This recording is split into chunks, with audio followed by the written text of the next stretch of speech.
This is a football podcast, man. Meat, football, good. Man, we talk football. We eat burgers.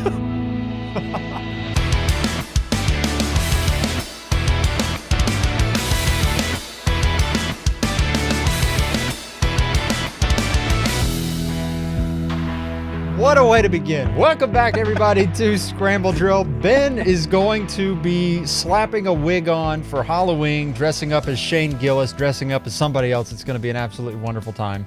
I'm sure you can guess who. Happy, what is this? Happy Tuesday, everybody. This is Monday night for us, Tuesday morning for you. Ben, my good buddy, my good pal, how you doing? Me personally, I'm okay. My fantasy teams, let's be honest, they're in shambles. But I mean, we've been playing this game for how many years now? It's not often when they're in good shape. Let's say that. There's always reason for or at least pessimism. not that my mental capacity can handle. At least There's always something, right? It's, I mean, in my case, I feel like I'm just in the doldrums. I have the log team that I can always lean on, right? I mean, I'm just going to pin it. It's the Wolverine meme, right? When he's laying in bed at night, he's just looking at the picture. The picture for me is the Ordinary Gentleman team. Everything else, though, it's just in flames, burning down to the ground. And that's everything else. The log team, I'm sitting there staring at the picture. It's like, look at this picture. Don't focus on anything else because everything else is burning down to the ground. my log team, I need a Monday Night Miracle, a big one in that league. Highly unlikely. Granddaddy of them all, I'm projected to win. I would like about 30 points from Chris Godwin to make sure, but I'm projected to win. The way he has been going, I think there's a pretty decent chance Well, you the get 30 Ravens, points out of Chris Godwin. he's got Baker and Mike Evans. I've got Chris Godwin. Listen, it's nothing against Mike Evans, but I would love for him to have maybe one catch for 2 yards. He has been known to do it every now and then. Yeah, but he had a bad game there's always last a week chance. against Marshawn Lattimore, so he's due for about 3 touchdowns on 4 catches, 180 yards, like he likes to do. That would be your luck, wouldn't it? Y'all gonna have to stop me because I'll be finding a bridge. You're going to be checking around. Send help. What is the highest height that you can leap off of and just make it instantaneous? Honestly, around where I live, I'm gonna have to drive for a while. I had that thought when you said bridge. I was like, there's not many bridges around you, are there? There's one, like over the Wateree River. I mean, it's a fairly big river, but I don't know. I might dislocate a shoulder jumping off there, but not much else. That's not going to do it. That's not going to get it done. That's just going to make it worse because now I've got to go to the hospital. My clavicle's broken. Jeez. Oh, well, that's what fantasy football's done to us at this point in the season, and the injuries just keep coming. We've got more of them this week. There's one piece of news that's it's incredibly exciting. It's also an injury, but we got to take our medicine before we can have our sugar. DK Metcalf, week to week, with a MCL sprain, which is just lovely because my Excellent. Granddaddy of them all team also happens to have DK Metcalf. And if you've been paying attention, basically every major injury in fantasy football is on that roster. So Slap another one on the list. what's one more, right? Brandon Ayuk tore his ACL, done for the season. Just traded for him, so that's great. Love that. Isn't that your favorite thing ever when you make a trade for a Jeez. player and then they immediately get super And one of the injured? guys involved in the trade was T. Higgins. Oof. And T. Higgins has been nothing short of phenomenal the past 3 weeks. Ever since I traded him, he's had like no less than 20 points. Yeah. Pissing me off. Touchdowns in 3 straight weeks. He's Doing out targeting Jamar Chase. He's scoring touchdowns. He's getting yards. Like, what are we doing? Love that for you. Jaden Daniels injured his ribs on Sunday. We still don't have any conclusive, much of anything. My prince. Other than I saw a quote that said they don't believe it's serious. So I think he'll be fine. He's probably The okay. ribs were not cracked, so he's probably just bruised. So it's gonna hurt if he gets popped on it, but Yeah. he's fine. Aiden O'Connell broke his thumb. He'll be out 4 to 6 weeks. I hate Nobody that cares. for him, but he is the same thing as Gardner Minshew. They are interchangeable. It doesn't matter. They are the same player. It's really funny. Okay, here is the sugar. The good part. The thing that we can all get excited about. Maybe you can. Well, I know you're not mad about it. Deshaun Watson tore his Achilles, out for the year. To all those Browns players that were saying that they were angry that everybody was booing Deshaun Watson, cheering for his injury, listen. Of all the players in the NFL, like we don't wish injuries on anyone. In fact, I don't even know that I wished an injury on this certain individual, but I'm just going to put it like this. There are people that injuries can happen to, and it just feels like perhaps there's a bit of a cosmic comeuppance when it comes to certain injuries. This was one of those where it was like, I don't know, man. Couldn't have happened to a better guy. Won't go super in depth on it, but Deshaun Watson's out for the year. Also, It is what it is. He's not missing anything. He's still going to get paid every single dime of his mega contract. So you fine. You can slice both of my Achilles for that contract. I will happily sit on the couch and accept that check while my Achilles, I can limp for the rest of my life. That's okay. Yeah, he will want for absolutely nothing. He's just fine. In actual good news, Tua Tagovailoa is confirmed to return in Week 8, so all of your Miami Dolphins, finally, you can play them again.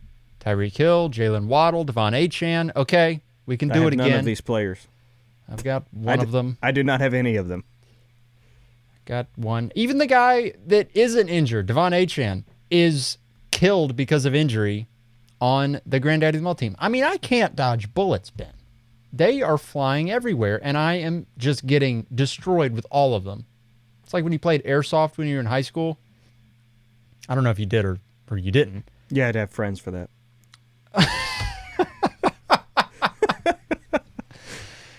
Well, just kidding. I had a couple of them, and I was the guy that, you'd walk out from behind the tree and instantly just bam, bam, bam, bam, bam. It's like, oh, whoa. Okay. That's because you just don't have any tactics or strategy, Josh, it sounds like. No, I did not. You're just in a war zone. You're just walking out in front of trees. What are you, crazy? Yeah. I was in middle school. Okay, I didn't go to Navy SEALs training in California at 11 years old. Well, you should have. I probably should have. It would have helped. Just be out there wrecking some kids. It would have improved breaking my necks situation. to conserve ammo. Like, what happened to Billy? Clip went out. Had to do what I had to do. Gun jammed. What are you gonna do? Final piece of actual good news: Cooper Kupp will play Thursday night for the Rams. Help is on the way, folks. Thank Help goodness. is on the way. Need him in several leagues. I need Provide him. a spark. I need him so badly. So badly. But here we are. Did I miss anything? Has anybody else gotten injured in the 10 minutes it took us to talk about injuries? I don't think so. There's definitely some guys who played like they were injured, but I don't think anyone was actually injured. Wonderful. Yeah. Shall we talk about some games? Let's get into it. All righty. The Broncos and Saints played in a Skip. Skip. Peachy little Thursday night affair last week. There are legitimately there's nothing worth saying about the Saints, so we're not going to mention them at all. Javonte Williams is playable going forward. That was going to be my question for you because he's been building up to it.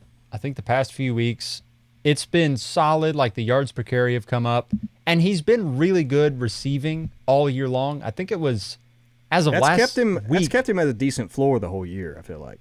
Right. He's had a fairly decent floor, and then he finally scored. He hadn't scored all year prior to Thursday, not Sunday.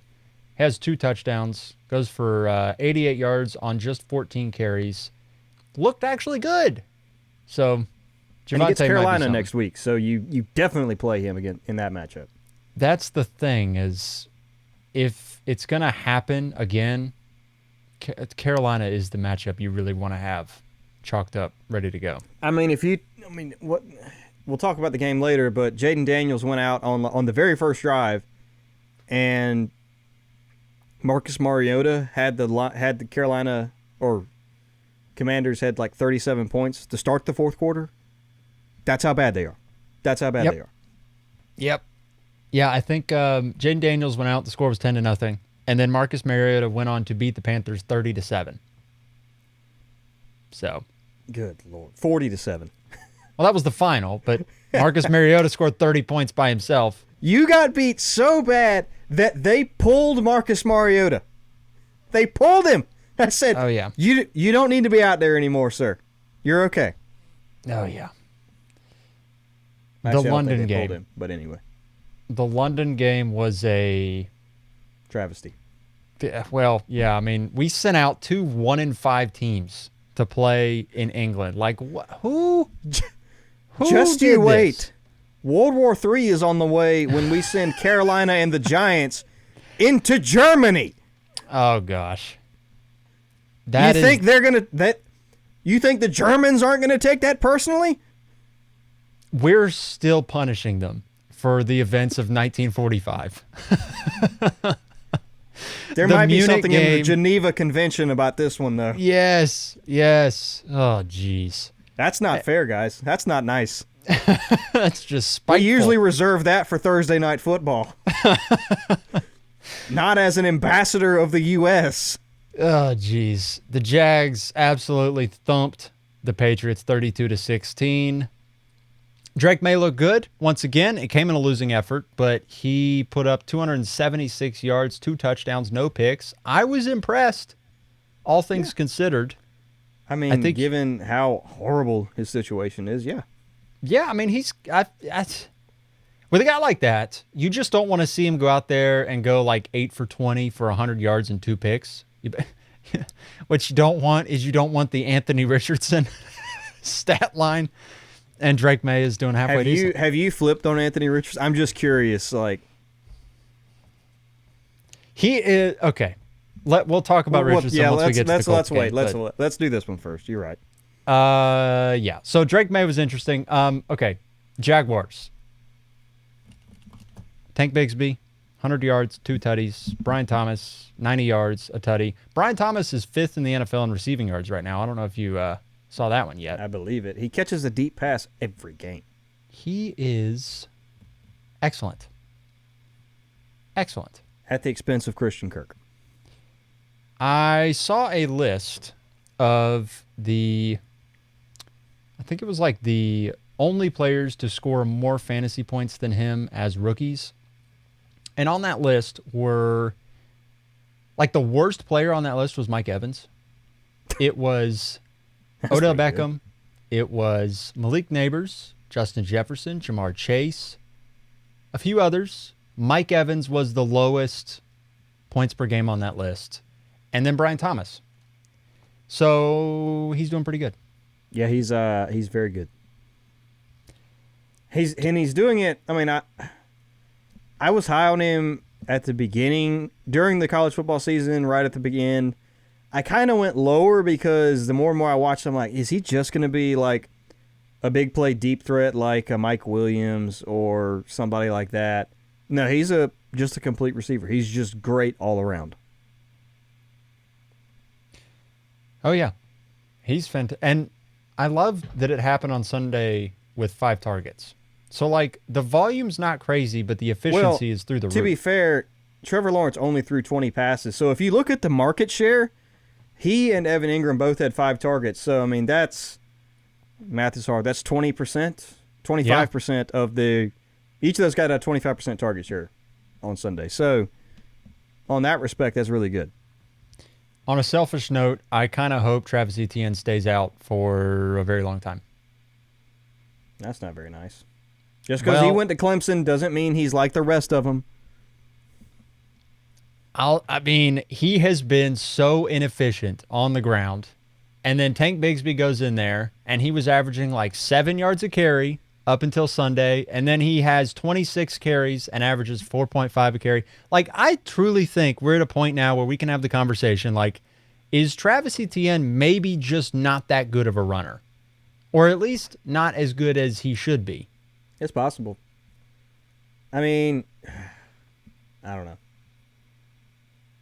He's faced the harder competition for sure. I mean, I'm not sold on the Patriots defense or at Oh, no, all. it's not good. And yeah, it's not great. Bigsby also barely had any involvement in the passing game, so which Etienne does get passing. I don't know. That is true. I mean, I've heard his name tossed around as a trade candidate, which that would be great. ETN would be real, real good wearing some Chiefs red right now. That's all I'll say. They got Kareem Hunt, dude. They ain't going to get anybody else. They love Kareem Hunt. Yeah, they won't. I don't know where he could go. Who could use him, though? Who could use him? Trying to think. I am. Maybe the Bucks. The Bucks could use him. I don't even know if they need him. I don't think they need him, but the Bucks could use him. Maybe no. The Bills have James Cook. I don't know. I don't either. I feel like the league is pretty well stocked with running back talent at the moment. Yeah, and another thing, like it's scary for ETN's dynasty value is look at the class that's coming in. Yeah, I mean, they got 4 or 5 names who like legitimately have, if they could get drafted in to be starting running backs. So when you got fringe guys like ETN, they're like, this guy might be losing his job. That's not a good sign with a good class coming in. The Seahawks thumped your Falcons. This was, just on a fandom note, this was kind of nice to see. It's infuriating, though. For you. It was nice for me. But it was still infuriating. Like, we won 34-14, and it was still frustrating to watch Seattle play offense because it's so hot and cold. But that's neither here nor there. Here's a question. How high is Kenneth Walker in your rest of season rankings? He's fairly high. He's got to be up there, dude. He is fairly high. He had 2 targets on Sunday, but he scored the touchdown, obviously. We know what he is on the ground. The thing is, he's been getting a lot more receiving work, too. Yes. I need to pull up where his target numbers are for the season for running backs because I think they are pretty good, like top 5 at the position sort of thing. But let's just see here. Target numbers for running backs. Kenneth Walker's 5th, which is pretty nice. 26 targets so far in the season, 160 yards already on the ground or in the air. That's pretty good. That's really good. You will take it, won't you? He's tied for 5th with Devon Achane, but you know what I mean. I will take that. I think rest of season he is probably 7th or better. I think he's definitely got to be top 7. Pushing. I mean, if he keeps on this pace, he's pushing the top 5 for sure. Why don't we do the little exercise then? I think Saquon. Yes, Saquon. I think Brees is in there. Brees is up there. With the past 2 weeks since we're on the game, I think with the past 2 weeks, Bijan is pretty much back to being top 5. So you got Saquon, Brees, Bijan. Rams. Oh, yeah. Kyron Williams. Kyron Williams. That's 4. Yep. Holy cow, I just blanked. Kamara, is he in there for you? Yeah, Kamara and PPR leagues, probably Kamara. And I will say this, most of these guys are kind of interchangeable for me. The only guy I have for sure at 1 is Saquon. Yeah. So, it's kind of a tier 1 thing. So, I'm just kind of listing the guys I've had there. And then Kenneth Walker. So, that's 6. He's in the top 6. Yep. I think the other guys worth mentioning, like Derrick Henry, is probably somewhere. Henry's up there. But Gibbs yeah, should be up there too, just because of how good he is, plus the offense. yeah. I mean, if Gibbs stays healthy, he will certainly accumulate the required stat. But yeah, I mean, he is 8th, ninth, or better. And I think depending on who you talk to, you would prefer him over some other names in there. For sure. So he's definitely up there. We hit Bijan. I think it's worth having a little mention about Kyle Pitts. 9 targets, 7 catches, 65. Startable. I mean, this Not is three. bad. We've been saying it a few times. Like, I've got to see him put more stuff together. After his goose egg. Let's see here. He had the one bad week, 3 targets, no catches. Since then, he has had 8 targets, 7 catches, 88 yards. That's 15 points. 5 targets, 3 catches, but 70 yards. That's 10 points. And now 9 targets, 7 catches, 65 yards. That's another 13 points. I mean, in this landscape, you'll take that, and B, that's a startable tight end. If you had to guess where he is on the season for tight ends right now, where do you think he's at? I would guess around 7. He's at 6. Okay. He is right there. Now, you just hope that Isaiah Likely doesn't have a big week because he would jump him. But assuming that doesn't happen, he is going to sit steady at 6. If you told me after the first month that's where he was going to be, I would have taken it. Yeah. Yeah, no, he's getting back to startable range. He's getting there. Drake London, because they've actually go ahead. I was going to say same thing with Drake London. They've actually kind of figured out where the targets are in Atlanta. They're kind of getting there. I mean, Drake London's obviously the one receiver, and now Pitts is getting his looks. Yeah. Let's see here. How about, obviously, can I interest you in some Titans and Bills? You may. Only because of who's the Bills quarterback is. Oh, my goodness. Yeah. Josh Allen. Hello, sir. And they added in Amari Cooper, and things immediately scores. Landon called not immediately. Not immediately, because that first half was rough. I was like at halftime, I'm like, Josh Allen, like 4? Like, are you kidding me? And then they absolutely poured it on in the second half. Yeah, they killed him. Absolutely murder in the second half. I think it was 27 unanswered points in the second half. I mean, in the end, are we surprised the Titans are, in fact, terrible and the Bills are quite good? Not even a little bit. I do want to... I mean, Keon Coleman had a breakout game, which I think is worth a mention and maybe worth a conversation. He had 4 I think for Amari 125. Cooper is very good news for Keon Coleman. That's where I wanted to go with it, because Keon Coleman was their man beater. And obviously Amari Cooper is a much better man beater than Keon Coleman is, but it frees up Keon Coleman to not have to face the top opposing corner for whoever they're playing, and he is clearly talented. It's just a matter of how talented. I don't know if you have any particular feelings about Keon Coleman, but I think at a bare minimum, it was just nice to see him show some juice. Yeah. I mean, I don't think he's starting unless you're in a relatively deep league anywhere. But it's nice to see, and it's something to keep your eye on, because for those reasons, I mean, Amari Cooper is going to pull some coverage off of him. It'll be good for him to have a veteran in the room like Amari Cooper he can learn from, because, I mean, let's be honest, I think Khalil Shakir is pretty good, who he also had a pretty decent day, honestly. Mm-hmm. But as good as somebody like Khalil Shakir is, I mean, is that the guy you want teaching Keon Coleman to be a wide receiver 1? No. Dalton Kincaid goes 3 for 52, which was nice to see, but we are a pretty good ways into the season, and right now Dalton Kincaid is your tight end 10 in fantasy football.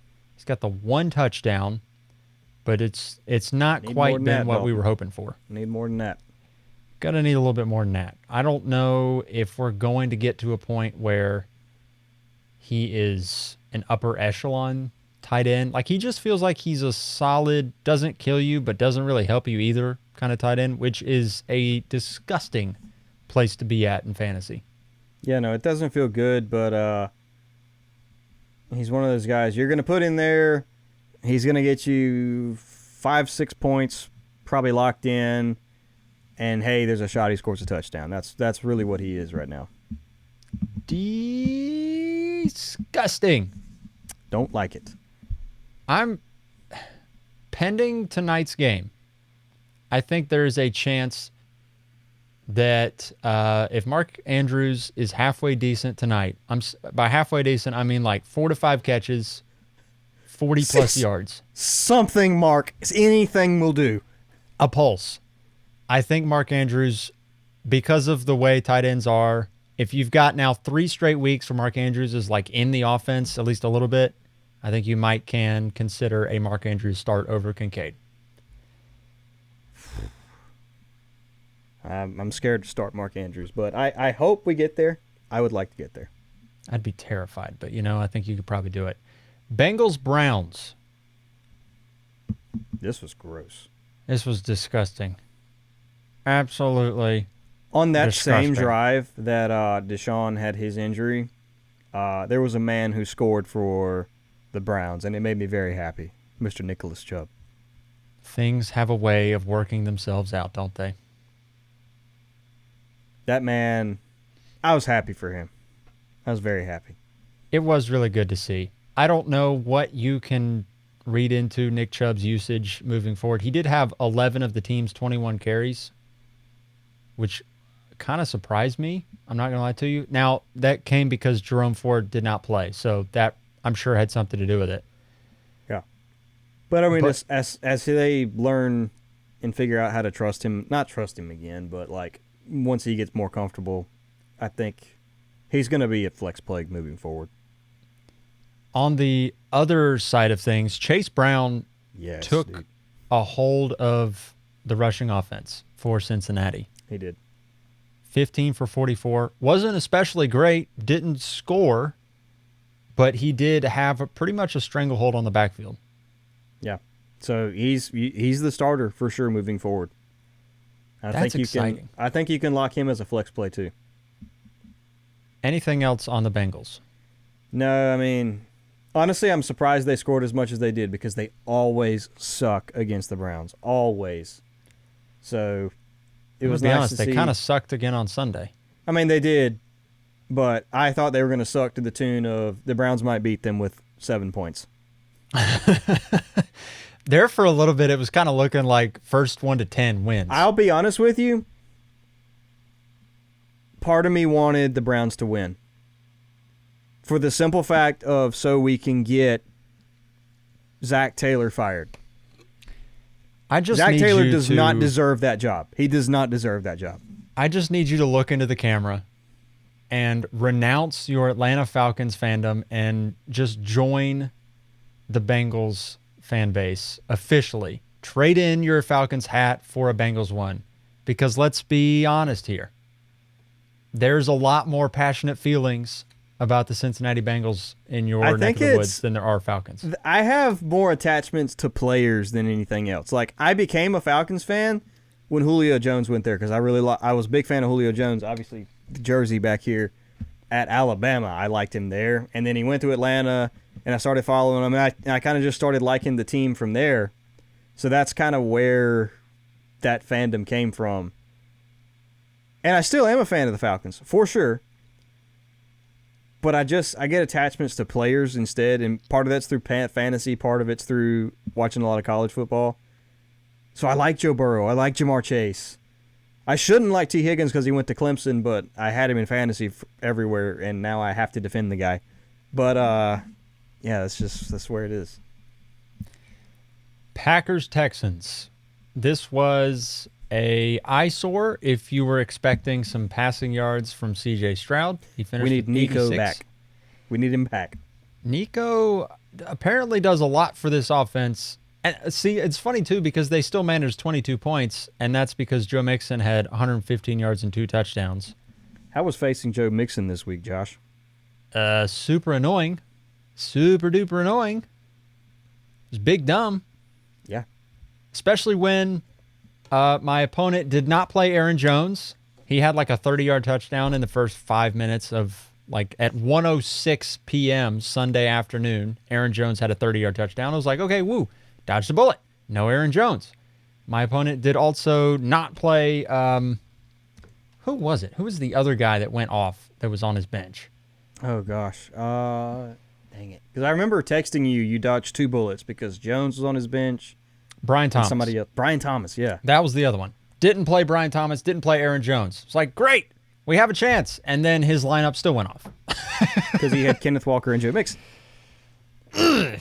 Absolutely brutal. Hated it. Didn't like it. Don't want to do it again.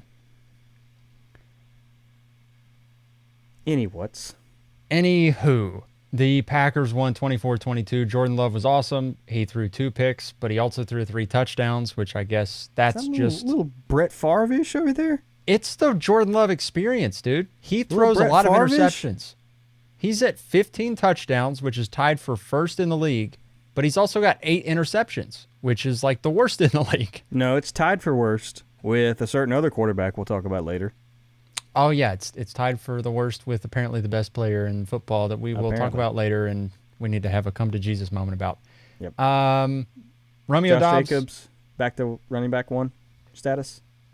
Yeah, at least by that, do you mean like top 12, or do you just mean he is top for 12. sure? Okay, yeah. I guess. He's probably top 12.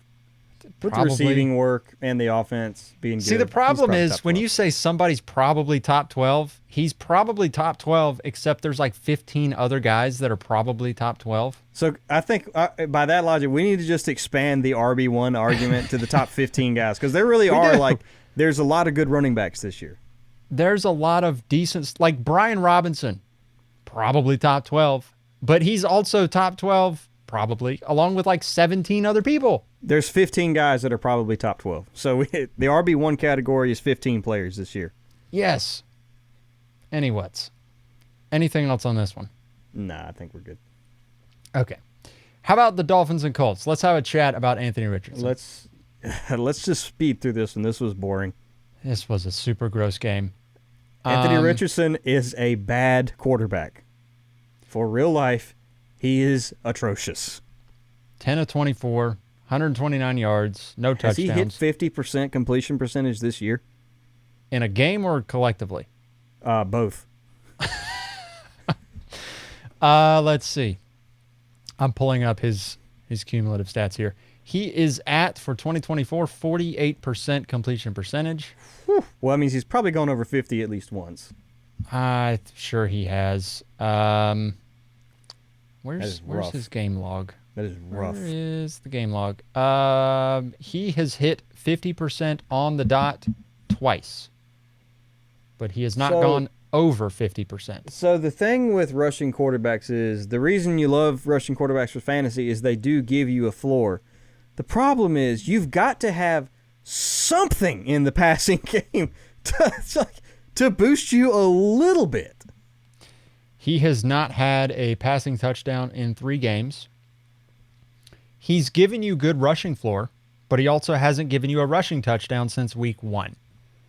So collectively, he has only scored 4 touchdowns on the season, and I know he went out of the Pittsburgh game with an injury, but part of the Anthony Richardson argument is, at least on a fantasy perspective, he's got to score touchdowns, and he gives you, like, he's preventing these weeks from being the worst week that you could possibly have. I mean, he's getting you 7-8 points because the rushing floor is kind of helping it not be just like horrific, but it's really bad.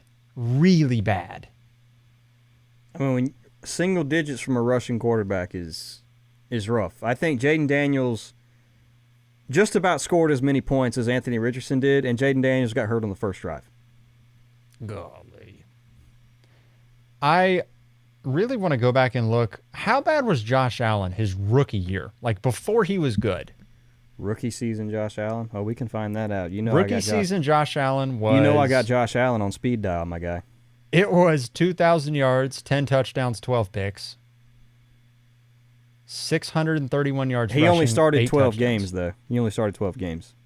Oh, geez. Well, you're right. I don't know, man. I think there's still a chance that it's not Oh, no, a it bust. definitely can still happen. I just don't know. He's got to stop sucking in the passing game completely. He's got to get some goal line work, but you have to get to the goal line to have goal line work. Yeah, I mean, if you could just get to 60% completions like semi-regularly. I would think Jonathan Taylor would help, maybe at least getting them to the goal line. Yeah. Obviously, Jonathan Taylor is more competition at the goal line, but a boost to the offense is good for regardless. Here, this is interesting. This is what his pace is in terms of like what he's pacing out for his final stat line to be in terms of passing. 1,900 yards, 7 touchdowns, 15 picks. Ooh. That is the pace we're on right now. Ooh. So it's not good. Ooh. Not good at all. Here's what I'm waiting for. I'm just hoping that in the second half of the season, we turn a little bit of a corner and you just stop seeing the stupid. If you can get to, like, he doesn't even, and we've been saying this from the get-go, he doesn't have to be great throwing the ball. No, he just has to not be awful. That's why we like rushing quarterbacks, is because they don't have to be good to score fantasy points. Problem is he's been so bad that he can't score fantasy points. Yeah. He's been really hurting the cause in the passing game, which is not great. If they can get to, like, not even league average, like, heck, if they can be the 20th, a top 20 offense, he'll be fine. Yeah. Anything on the Dolphins? I know Tua's coming back, but I don't want to talk about them until Tua comes back. That's really all there is. Fair enough. I don't blame you there. Lions, Vikings. This was a gem of a game. Yes. A gem of a game. Jared Goff, 22 of 25 for 280 and 2 touchdowns. Jared Goff has got like 6 incompletions the past 3 weeks. He went 1 week where he went 18 for 18. He was 22 of 25 here. I can't remember what the other one was. Here is his 17-game pace. 4,500 yards, 28 touchdowns, 11 picks. But what's his completion percentage pace? That's the thing. Well, it's 73% is what he's at right now. That's pretty good. That's real good. That is pretty dang good. Real good. I mean, Joe Burrow is always like, it's always impressive watching Joe Burrow because like every year he leads the NFL in completion percentage and it's like 70%. Where you're like, you never see a guy at 70%, and Jared Goff's like 73%. That's crazy. It's nuts. It's pretty unsustainable, but since week, what is it? When did they play Arizona? What was this? Let's just say the last 4 games, it was 18 of 23 against Arizona, a perfect 18 of 18 against Seattle for dang near 300 yards and 2 tutties. Dallas, 18 of 25 for 303. And then Sunday was 22 of 25 for 280 and 2. That's crazy, man. This, I do not say this lightly. This might be one of the greatest offenses we've ever seen. That's high praise. Just with the efficiency of like the running game, the receivers they have, the offensive line they have, the wildly efficient quarterback. Like there isn't a flaw on this offense. They can throw it deep to Jamison Williams. They've got a target monster and PPR king in Amon St. Brown. They have an elite tight end. And they have an elite offensive line. And you have the best 1-2 combo in recent memory at running back. This is probably a good way to put it. They have so many weapons that some of them don't get used. Yeah. They've got fancy cars that are just chilling in the garage. But if you need them, they've got them. And I hate to say it, Sam Laporta's unplayable in fantasy, and it's not his fault. Like, he is a elite tight end, but they have so many players. Like, we don't have space for him. We can't use him. Yeah, they spread it around. Amon-Ra had 8 catches, 100 yards, and a touchdown on Sunday, but Khalif Raymond had 39 yards. Dave Montgomery, by the way, really good receiving back all of a sudden. He's been pretty dang good this year. He had 39 yards himself. I just said him. Khalif Raymond. Tim Patrick had 25 yards as well. I mean, they're getting, and like, I texted you before the game. I was like, this might be a Jameson Williams game. He didn't do anything. He had one catch for -4 yards. One target, did nothing, and they scored 31 points. But he pulled the defense off Amon-Ra. Yeah. He opened things up for Jameer. Like, you can't stack the box and stop Gibbs and Montgomery, because then Amon-Ra St. Brown and Jameson Williams is going to be 60 yards behind the defense. You can't do it. It was beautiful. It was absolutely And on the beautiful. other side, yeah, awesome there too. I can't wait to see TJ Hawkinson in this offense. Can't wait. I'm really curious how they deploy him when he comes back. Really curious what they end up doing with him, because I think once you add that extra weapon, this offense could look Lions-ish. Genuinely. Yeah. That's just going to be an extra safety valve for Sam Darnold, who looks great as it is anyway. Believe it or not, I sent you and Landon this on Sunday, and I was surprised when I saw it. Justin Jefferson and Jamar Chase, each of them only have one game in double-digit targets this year. And Justin Jefferson and Jamar Chase are both on two of the best offenses in the league, and they have yet to hit double digits more than one time. That is crazy. And they've been good. Yeah, they've been good. They're both top 5 receivers for real life and fantasy. How about the fact that Justin Jefferson is scoring touchdowns? Like, that's a scary Justin Jefferson, right? Like, you usually can lock Jefferson in, like he's going to get 20 points because he's going to have 14 targets and 9 catches for about 120 yards. You don't expect the touchdown from Justin Jefferson. When he scores touchdowns, that's a terrifying player. He is, let's see here. Oh, he's got a touchdown in every game except the Jets game. RIP, the league. Good. If you got Justin Jefferson, you're feeling good about your fantasy team. Holy cow, yes I am. Having him in Ordinary Gentlemen is just very nice, because And I feel like he's not even been that great. No, he's just got been 13 points, 21 points, 17 points, 17 points, 12, 17. Yeah. Like, you can lock him in. He's scoring 17, maybe more, and that's the half PPR scoring. Yeah, this is half PPR. Sorry. So, no, like in PPR, he is hitting 15 to 22 points every single week. You can lock it in. I would love for him to go get me 40 one week or two, but I'm not mad. No, this is great. I'm very happy. It's quite nice. The Eagles mollywopped the Giants 28-3. Daniel Jones got benched because they were trying to find a spark, and they did not get it from Drew Lock. Drew Lock was 3 of 8 for 6 yards. Fun fact, in case anybody was wondering. Every time I saw clips from this game, Daniel Jones was getting sacked. Yeah, no, I was watching Red Zone, and I wanted to claw my eyes out every time they switched to this game. Like, stop it. This was disgusting. The Eagles scored 28 points, and I didn't think the Eagles really played all that well. Saquon Barkley had a day, but I didn't think the Eagles played all that well, generally speaking. I saw this, and I thought it was cool. It was a clip from the Eagles. Near the end of the game, Sirianni came over to Saquon, and he said, look, if the Giants don't score here, I'm planning to pull the starters, but you're 13 yards away from your career high. He said, I want you to get that record, but only if you want to. So he's like, I'm planning to pull the starters, but if you want to get that record, we're going to get you that record. And Saquon said, no, put the young guys in. Let them get some time.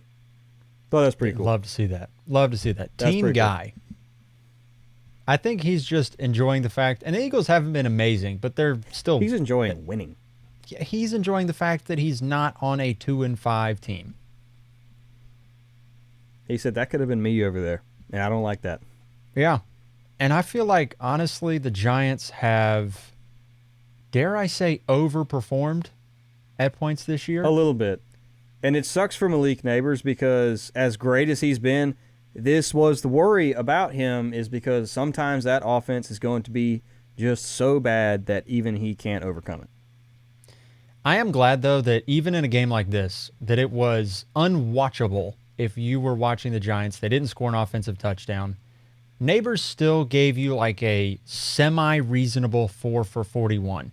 Yeah, I'm just glad his real bad 8 points is not ideal in PPR, but That's not the well. I guess it can be the reason you lose a week, but it's not the worst thing that could happen. Right. It's not the one catch for 6 yards on like 7 targets kind of week, which is, I mean, that can happen. Chris Olave has been known to do it.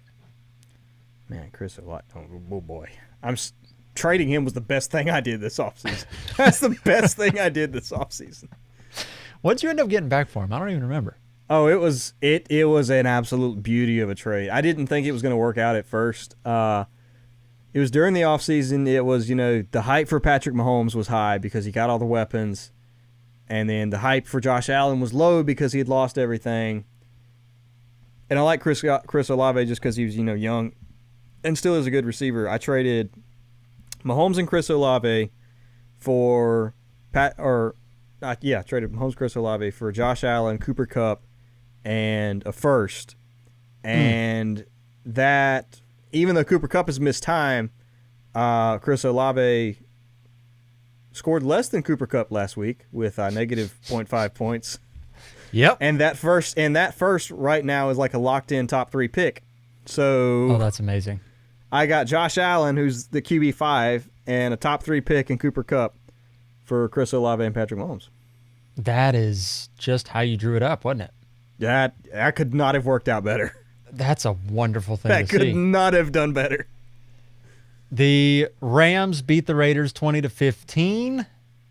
Honestly, outside of When you talk about 2 names here.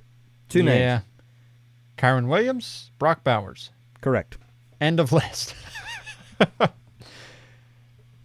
I don't know Alexander how... Madison's playable. Madison is playable. Yeah, he had 90 yards. I'm just pulling up target numbers here for tight ends because I want to see the gap. Oh, wowza. Okay. Do you want to know the gap between number 1 and number 2 in terms of targets at tight ends? It is 18 targets. You lowballed it. Yeah, that's Brock like 2 full games worth of targets, basically. Brock Bowers has 5 more catches than the number 2 target earner at tight end does in the league. George Kittle's number 2 in targets with 42. He also missed a game, so George Kittle's been very good. But Brock Bowers has 47 catches. Pending what Trey McBride does tonight, Brock Bowers is alone in Tier 1 at tight end. I don't think that even if Trey McBride... Well, I mean, let's put it this way. Trey McBride is 22 targets less Trey than McBride Brock has Bowers also missed a full game. Well, he has. That is a fair point. So there's that. So, Trey McBride's like 1.5 games. I mean, if Trey McBride goes out there and has like 10 targets, 8 catches, and a touchdown tonight, like It's very possible. I think he could be Tier 1 as well. But if he doesn't, Brock Bowers is clear Tier 1. I just need Brock Bowers to score a little bit. He's got 1 touchdown on the season, but he's giving you... I mean, he's giving you... When your tight end has 10 catches and 90 yards, I don't care if he doesn't score. I don't care. I'll take that. I don't care. He's giving you 15 to 20 every week without scoring in PPR leagues. It has been real, real nice. That's... My gosh, it's so good. Let's see. How many fantasy points does he have? 101. He's everything I wanted Kyle Pitts to be. Yes. Do you want to know where he would be for receivers right now in fantasy football and PPR? Top 20, I would think. He would be the wide receiver 13.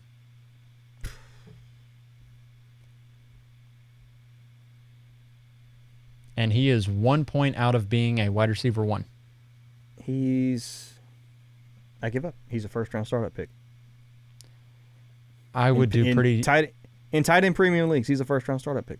I think I would do relatively disgusting things to trade for Brock Bowers in the leagues that I don't have him right now. I want to push the button. I do. Gonna do it too, because it's gonna take too much. But it's gonna be disgusting how much you'd have. He's so good. I can't get it. It is nasty. Anyways, Commanders Panthers 40-7. Jaden Daniels leaves. Doesn't matter. They win by a lot. Brian Robinson's good. Marcus Mariota's good. Terry McLaurin is good. It's hard to outside even of look at Chuba the Hubbard. stats for the Commanders because like the game was so lopsided, the stats don't matter. Yeah, yeah. I mean, they brought in Austin Eckler, got carries. Jeremy McNichols got carries. I mean, yeah, it just a beatdown. Yeah. Outside of Chuba Hubbard, salvages it, but that's it. he is a very solid NFL running back, but on a game like this, I would say he's just very good. Yeah. If he doesn't get another shot with the Panthers, he needs to get another shot somewhere. He's very good. He will get a shot somewhere if he doesn't get another contract with the Panthers. Is he a free agent right now? How many years has he been in the league? He was a 4th-round pick in 2021, so That would probably be a 3-year contract, wouldn't it? is it 3 or 4? See, I Can't don't remember. I could look this up, but it's let's see here.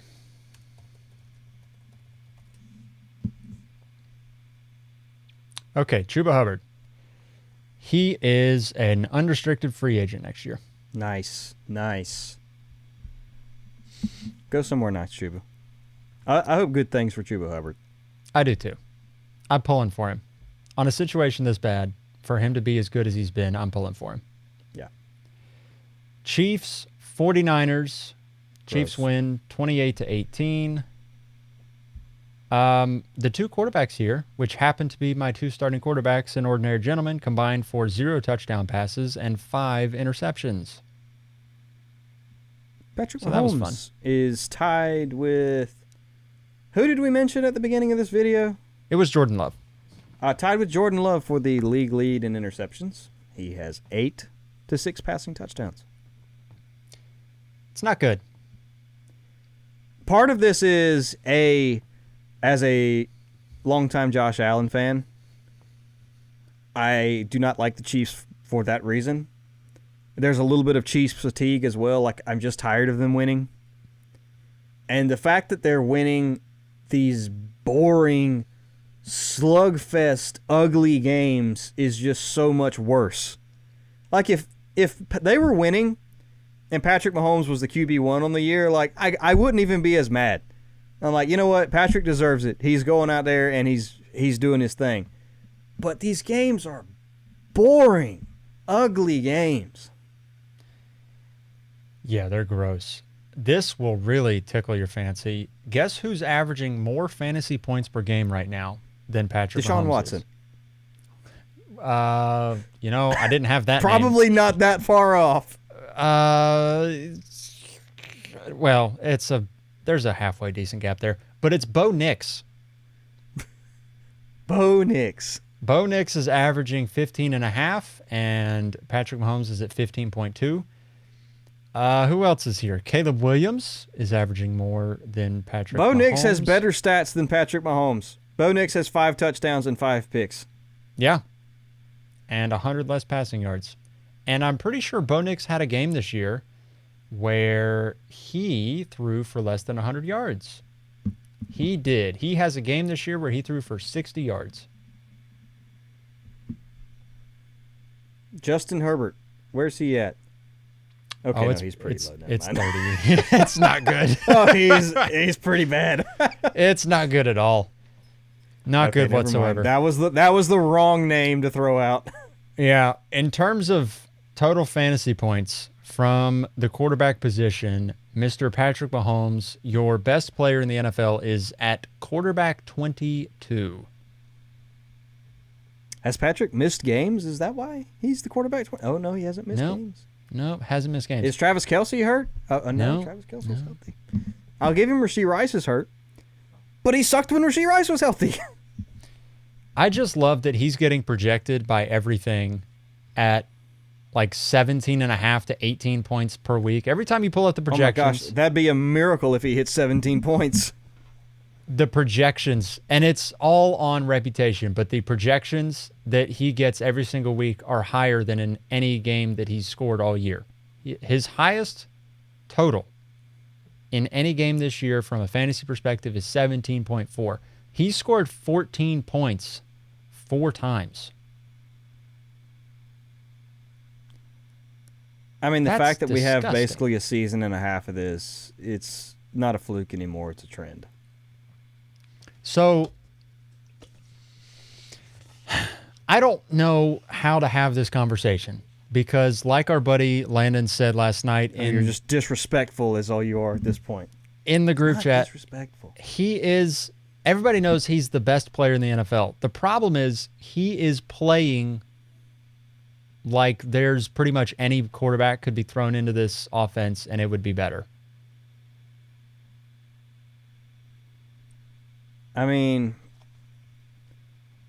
in defense of Mahomes, when the play needs to be made, and this is what everybody will throw in your face as soon as you try to say anything negative about Mahomes. When the play has to be made, he makes it. Every single time. He makes it. Without fail. He does. But he is not the reason the team is in the position to make that play. I will say that. He's not the driving force behind this team right now. I went as far as to tell you last night that Patrick Mahomes was not the most important player on the Chiefs roster in terms of generating wins and losses at this point in the season. That player is Chris Jones. No, that player is not a player. It's the coach. Is it Andy or Spagnuolo? It's Spags. I don't know if I'd go. I just wanted to talk strictly players. Just, but I feel okay, like we're talking strictly player. It feels blasphemous to say, but this is frustrating to watch. it's incredibly frustrating because we know how good he is, and he's not playing. Like, forget playing to his ceiling. He's not playing to his floor.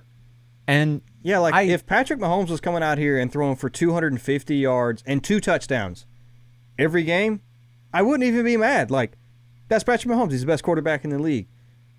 But 8 interceptions and 6 touchdowns? It's not good.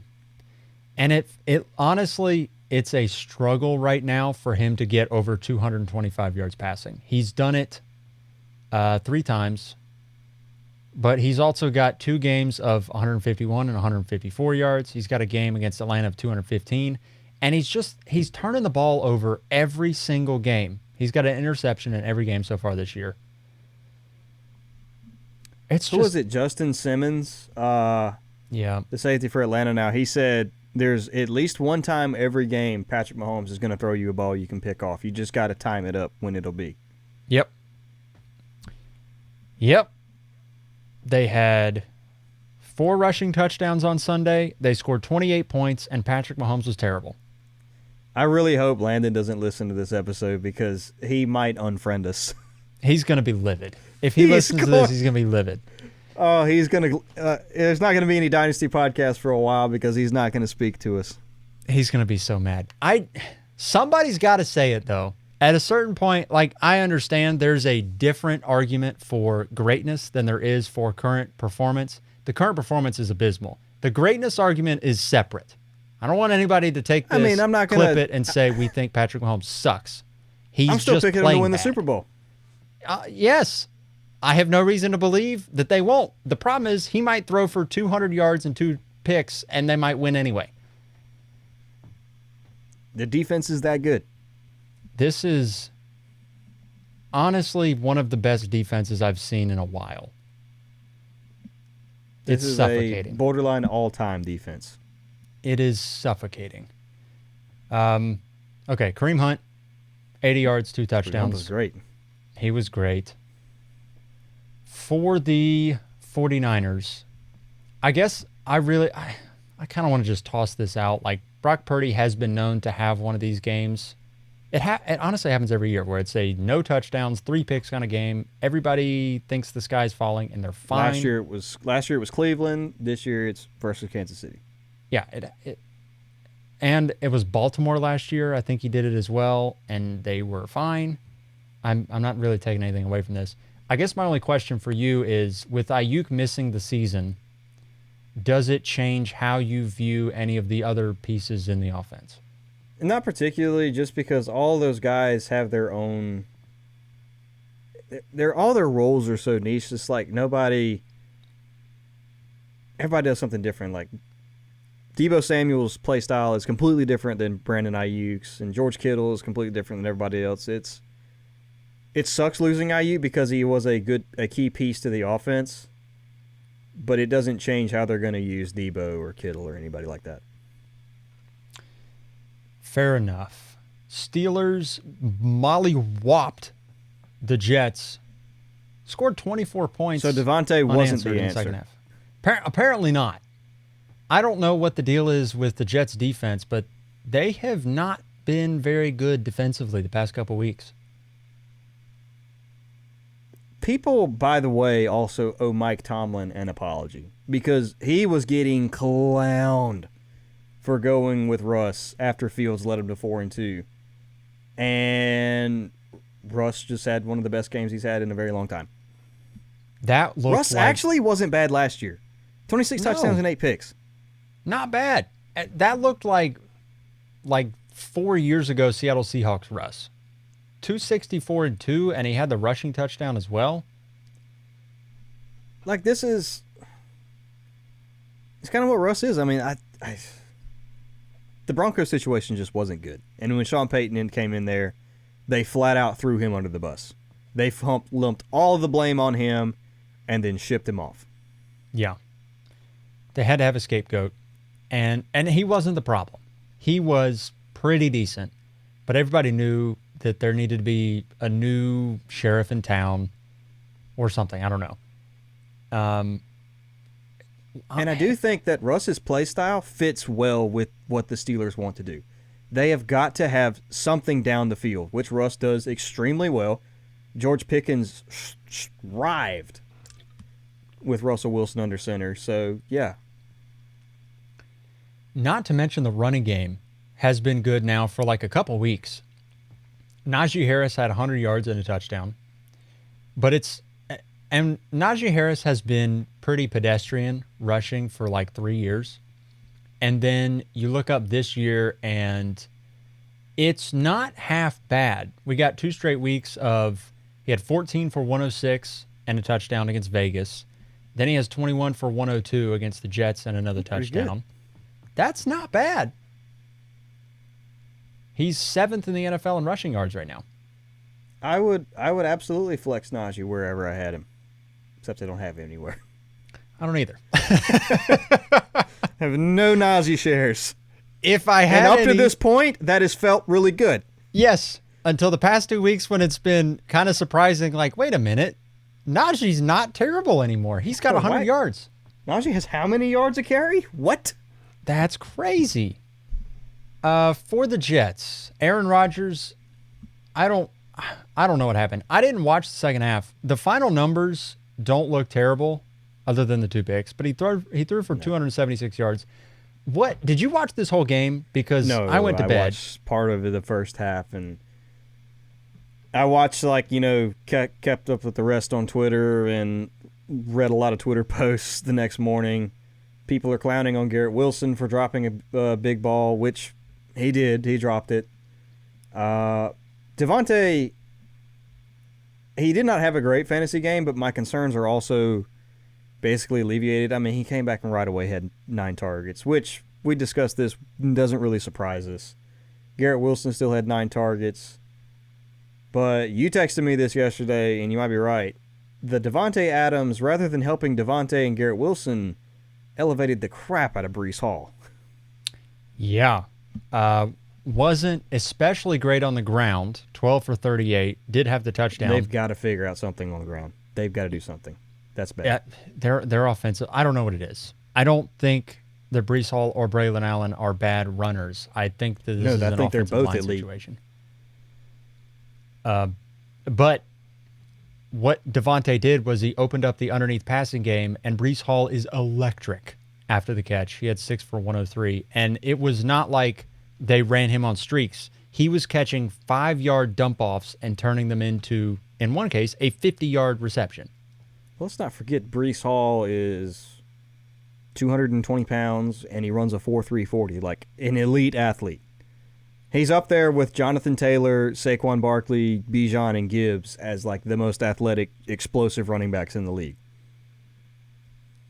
Yeah, he's so good. And I would feel incredibly encouraged with all of your Brees Hall shares because it's been a little rocky here the past few weeks.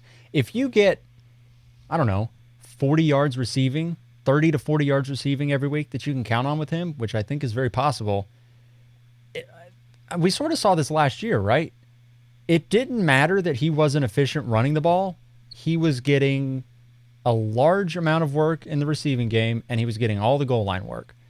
And so a receiving running back's like a rushing quarterback. They don't have to be good runners. If you're going to catch 8 passes, you're going to have a floor of 12 points.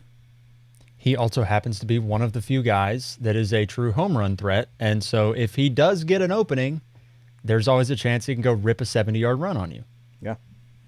So I don't know what the offensive line issues are, but they're bad. Lock Brees Hall into your top 5 again. Yeah, it's been shaky, but you feel really good now. Yeah, you feel pretty good. Anything else on any of these games before we dip out of here? No, that's about it. I'm ready for Monday night. Really hope Chris Godwin has a big game and Mike Evans doesn't. And I just want an old school. It won't happen. It is impossible with how the Chargers play. But I would love an old school Kyler versus Justin Herbert game. That would be so much fun, dude. I would love it. Listen, I would love for Kyler Murray and Trey McBride to be awesome. If they score 49 points combined tonight, I'll be a happy camper. It'll be fun. I need a 52-point combination from Trey McBride and Kyler Murray. I hope that does not happen, but I will take 49. You can hit the median and you can be sort of happy. I don't want the median. I don't want the median. I want to be the number 1 team in the league. I don't want the median. Gunning for that first round bye. I think Landon's going to win, and he was pushing me for 3rd. So regardless, whoever loses our matchup drops to 3rd in the League of Ordinary Gentlemen, and which puts us, for the time being, out of the first round playoff bye, which is all I want. The schedule in that league for me is looking pretty nice. I've had my little murderer's row now for the past few weeks, and it's been a struggle. But now I get a little bit of relief on the schedule front, so if I can get back into number 1, I think we'll be okay for the first round bye. We'll see how it goes. Landon actually could still lose. Dang it, the problem is Baker Mayfield needs a big game, and I don't want Baker Mayfield to have a big game. The conflicted nature. I don't like this. I'll tell you what, Baker Mayfield can have a good game if Chris Godwin has a huge game. I'll make that deal. Fair enough. Hooey.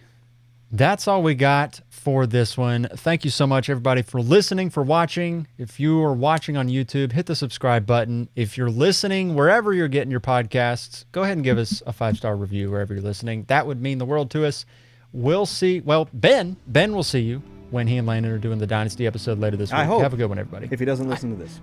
As long as he doesn't take the Patrick Mahomes slander to heart, there will be a Dynasty episode later this week. We'll see. Have a good one, everybody.